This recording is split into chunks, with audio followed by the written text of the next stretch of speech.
The last database we're going to discuss tonight is PubMed. This is pretty well known as a large open access database for medical and scientific research. When you get here, you can either use the old advanced search right here or the new interface, which really doesn't look all that different from the old interface if you've used it before. If you click here where it says click to try the new PubMed, I usually recommend going to the advanced search, even though, like I said, there aren't that many options here. So the way PubMed does this is a little bit different. You can type in one search term at a time and then click add to put them in your query. So if I type in, again, my allergies that I've been using and pediatrics, and you can kind of see it does the and, or, and not for you, so put and in between these. Click on search, and this will find you, again, all of the results. So this is a little bit more like Science Direct in that it will find you a lot of options usually.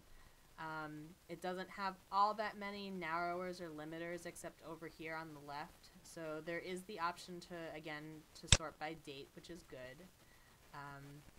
There is this text availability option, and for a lot of times when people are using PubMed, it's good to put this on full text and or free full text. Because PubMed is an open access database, it will contain a lot of information, and not all of it will be articles that we have access to through the library, so this will help cut down on you getting things that you can't access.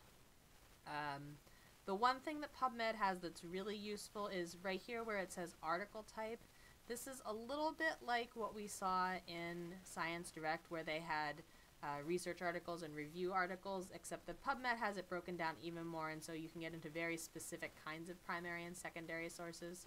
So here, for example, a clinical trial or a randomized controlled trial, these would be two kinds of primary sources. On the other hand, a meta-analysis or a systematic review, those would be different kinds of secondary sources. So that is a nice option.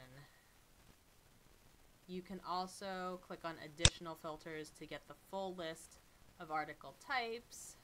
Species, you have the option to do humans or other animals, language, English or another language. So a couple more options over here. The other thing that's different about PubMed is the way you access the full text of the articles. So if you click on the title of any one, it will take you to this view. This should give you the abstract or a summary of the article. So here, right here, some of the information is right here on this page. They've started including, this is new with the new interface, but a list of similar articles, or at least what the database thinks are similar articles, and links to people who have cited it. So this is kind of similar when we talked about in Google Scholar. You can see who has cited somebody's research in the future. That's what they're trying to do here.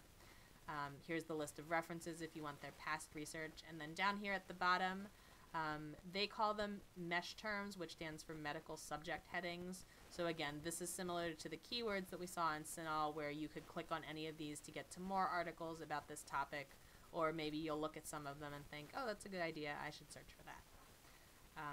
To get to the full text of the article, go back up to the top.